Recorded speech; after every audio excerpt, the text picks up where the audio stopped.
7년쯤 되었을까? 예전 우리 마을의 이장님으로 수고하셨던 김규봉 이장님 댁에 수박을 심을 때 제가 이틀 봉사를 해 주었는데요. 그때 수박 모종을 이렇게 심어 주었던 한 아주머니가 있었죠. 여기 말로는 모종을 낳아주는 사람이라 그러는데요. 아주 빠른 스피드로 모종을 놓아야 하므로 정말 허리 펼 사이 없이 바쁘게 움직여야 되므로 수박 심을 때를 비롯해서 모든 모종을 심을 때 제일 힘든 보직 중에 하나가 모종을 놓는 그런 일을 하시는 분이죠.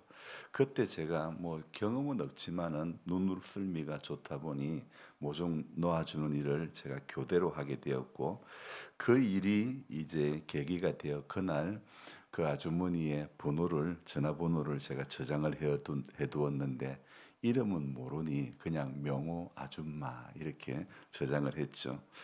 봉화중앙교회 원로 장로님 딸이라고 하셨고 교인이었기 때문에 그 이후로 이 집사님 댁에서 참 들깨 모종이고 상추 모종이고 고추 모종이고 참 많이도 얻어왔었죠. 그러다가 한동안 가지 못했는데 지금쯤 개복숭아가 딸 때가 되었다 싶어서 어제 전화를 해보니 목사님 오셔서 따가면 된다 그러시는 거예요. 그래서 그냥 갈 수는 없고 아이스크림을 30개를 사서 갔는데요. 집사님께서 개복숭아를 따는데 베트남 청년을 한 명을 붙여주는 겁니다.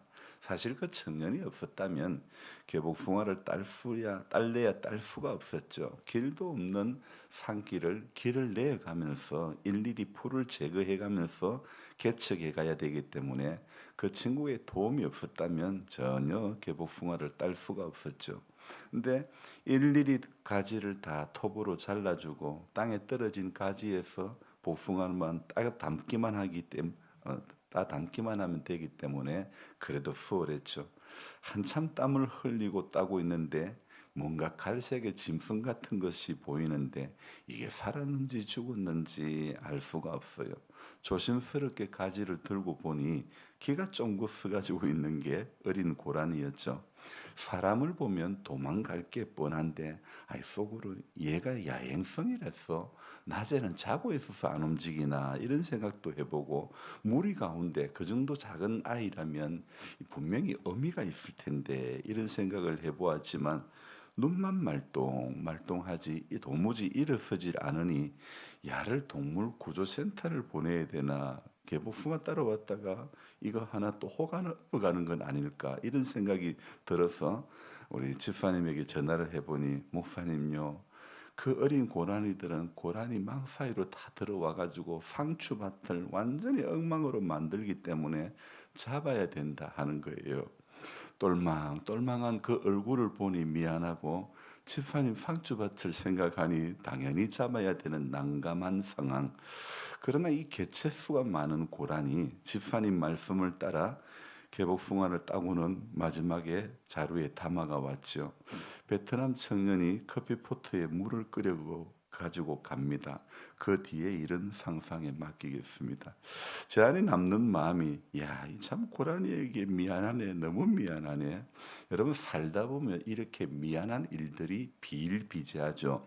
이럴 때 참 판단을 잘해야 될 것 같습니다.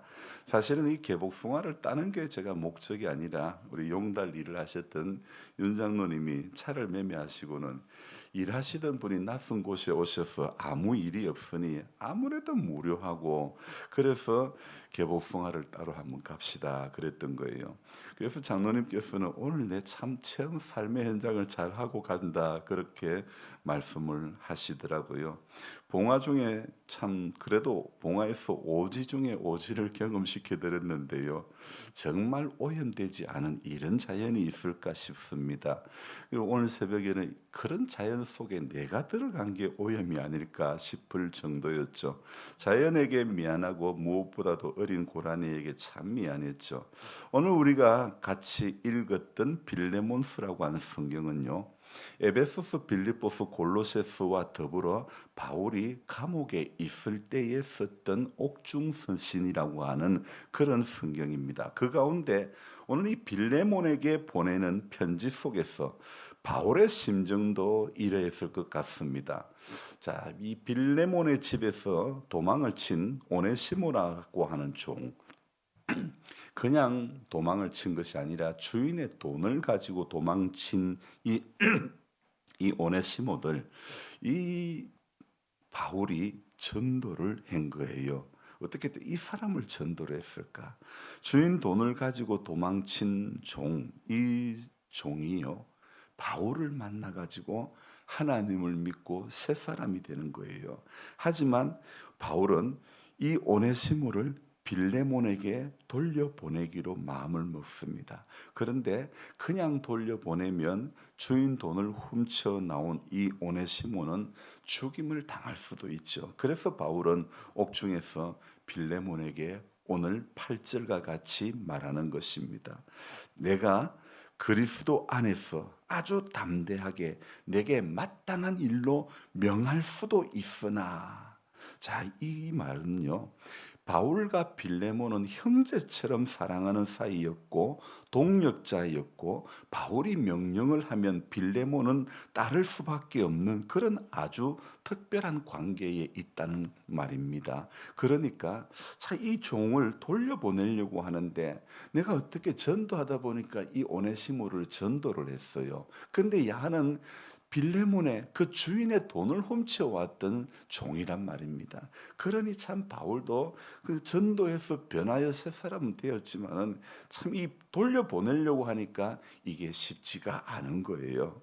그래서 형제처럼 사랑하는 사이였고 동력자였기 때문에 바울이 말하면 다 들을 수밖에 없는 그런 관계에 있지만, 그러나 오늘 빌레몬서 한 장으로 된 이 편지를 쓰는 목적은요, 빌레몬에게 야야 오네시모를 좀 용서해다, 용서해주고 받아달라, 이 내용이란 말입니다.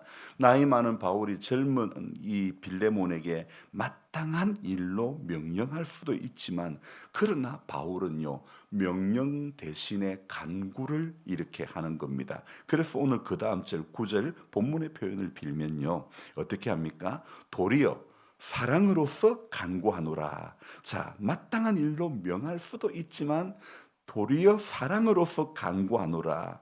바울은 간구를 하는데 오늘 이 9절뿐만 아니라 10절 끝에도 내게 간구하노라 이렇게 이야기합니다.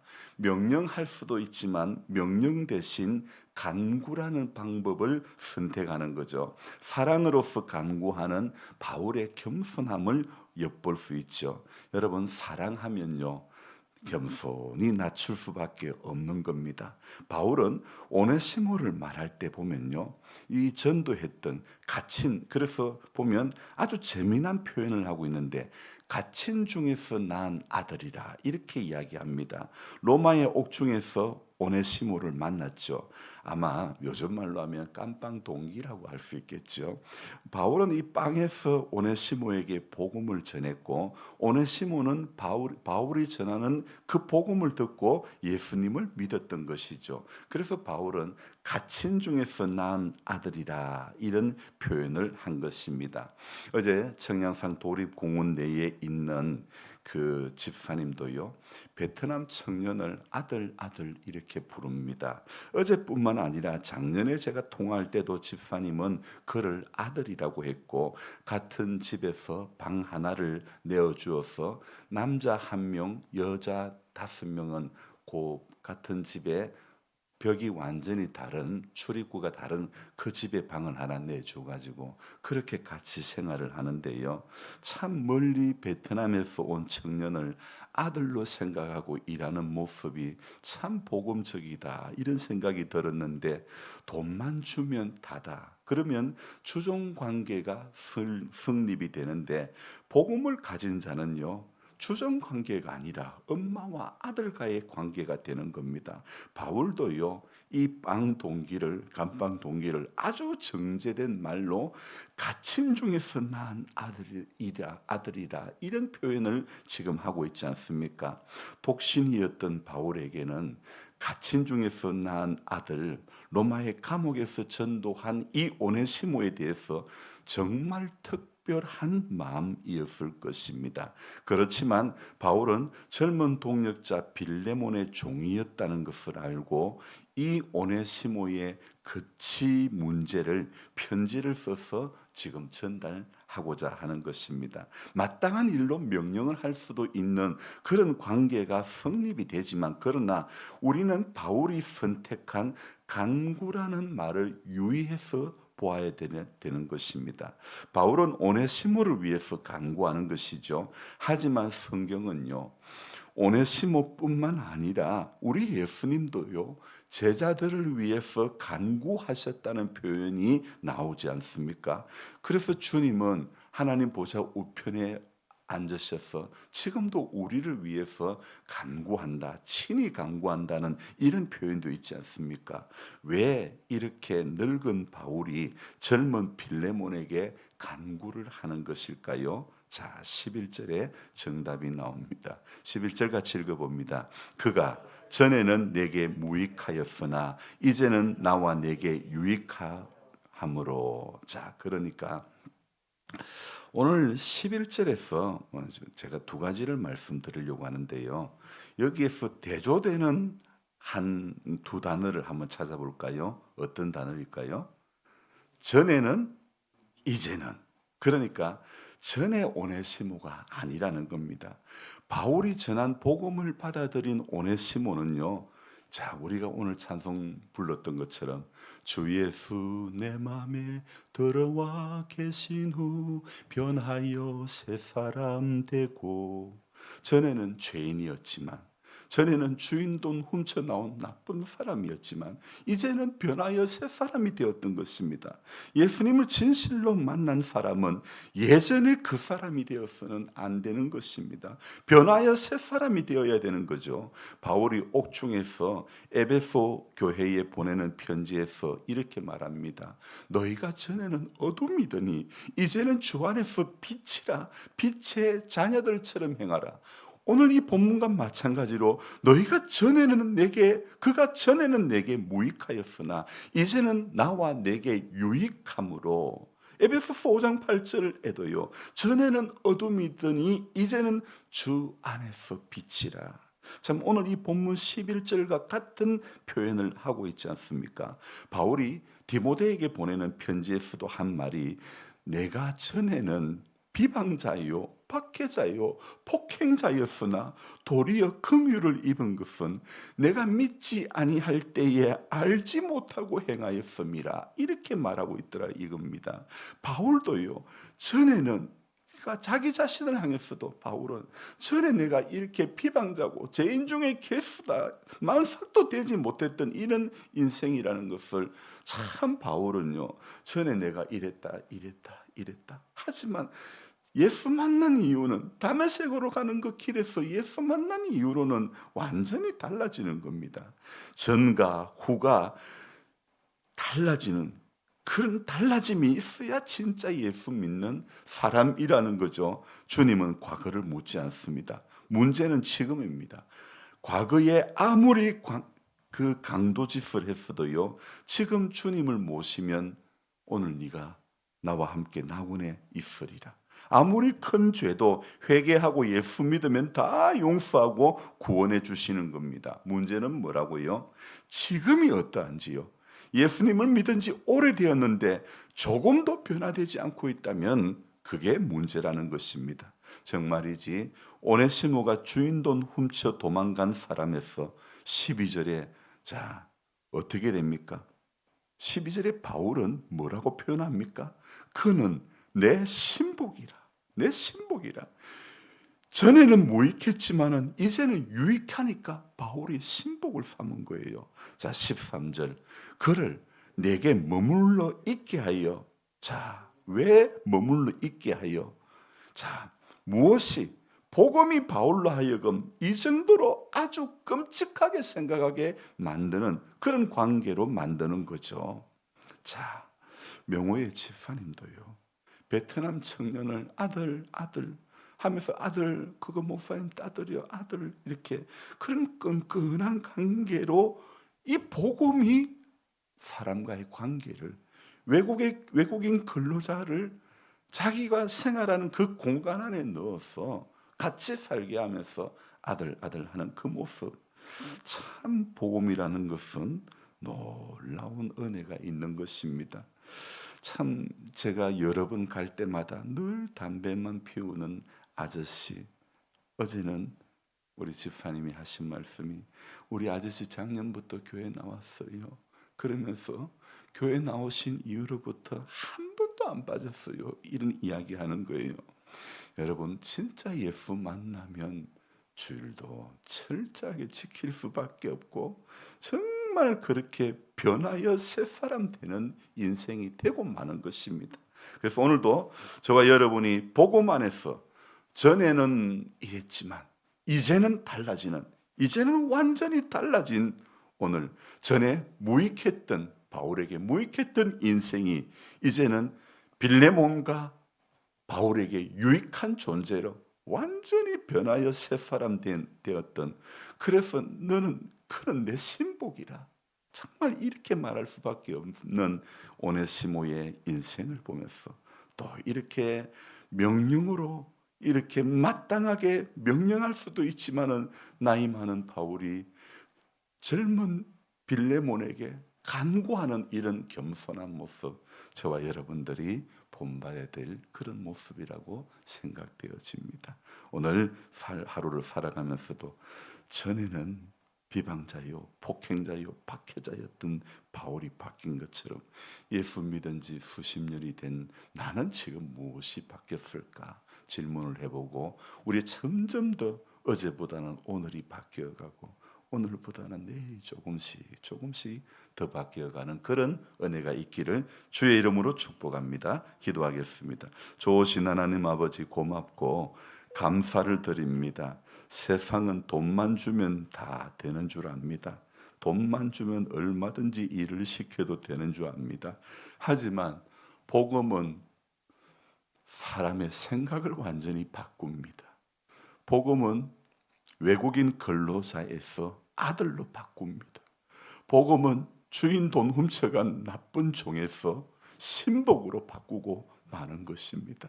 진짜 복음을 경험한 인생들은 변하지 않을 사람이 아무도 없는 것입니다. 그래서 서울구치소의 박효진 장로님은 하나님이 고치지 못할 사람은 없다라고 책을 썼는데, 정말 우리 하나님께서 고치지 못할 인생은 없는 줄 믿습니다. 복음은 모든 인생을 다 변화시키는 줄로 믿습니다. 복음을 받아들인 인생은 전에는 이제는 이것이 완전히 달라지는 인생이 진짜 복음을 받아들인 인생이고 진짜 예수 믿는 예수쟁이인 줄로 믿습니다. 하나님, 수십 번도 수백 번도 우리가 지금도 예수를 믿고 살아가면서도 전에는 이 나올 때가 얼마나 많은지 모릅니다. 목사도 안 그럴 것 같으면서도 목사도 전에는 전에의 삶이 나올 때가 얼마나, 전에의 혈기와 전에의 감정과 전에의 참 옳지 못한 모습이 나올 때가 얼마나 많은지 모릅니다. 금방 돌아서면 후회할 일들을 우리는 종종 하게 됩니다. 주님, 바울이 얼마나 복음을 접하고 겸손해졌는지, 나이 많은 바울이 참 그 끈끈한 관계에 있는 빌레몬에게 말로써 얼마든지 명할 수도 있지만, 그러나 오네시모를 생각하면서 도리어 사랑으로서 간구하노라, 사랑으로서 간구하노라. 나이 많은 바울이 젊은 빌레몬에게 이런 모습, 참 우리가 배워야 될 귀한 모습이라고 생각되어집니다. 주님, 우리가 아무리 나이가 많고 아무리 예수 믿은 연수가 오래되어도 오늘 바울의 모습을 우리가 기억하게 해 주시옵소서. 그래서 하나님 앞에 서는 그때까지 우리도 마땅히 다 할 수 있는 것조차도 사랑으로서 간구하며 부탁할 수 있는 그런 하나님의 사람이 되도록 도와주옵소서. 여전히 연약한 가운데 있는 우리 이 집사님을 불쌍히 여겨주시고 팔다리에 새 힘을 더해 주시고 오른쪽 막혀 있는 부분 주님 회복시켜 주시기를 원합니다. 일상생활이 가능할 수 있도록 하나님 길을 열어 주시옵소서. 우리 하나님 한 분 한 분 건강을 주님 지켜주시고 예수 진짜 예수 믿는 사람들 다 되게 도와주옵소서. 인생의 연수가 많아질 때 주님으로부터 말씀으로부터 기도로부터 결코 멀어지는 성도가 되지 않도록 우리 하나님 아버지 도와주옵소서. 오늘 하루의 여정을 주께 부탁드립니다. 주님과 동행하며 주님이 나와 함께 하심을 우리 오늘도 경험하는 하루 되도록 도와주옵소서. 감사를 드리며 예수님의 이름으로 기도드리옵나이다. 아멘. 간절한 마음으로 주여 부르고 기도합니다. 주여 주여 주여. 하나님 아버지, 바울은 정말 우리에게 많은 교훈을 주는 인생입니다. 핍박자였던 바울, 박해자였던 바울, 대단한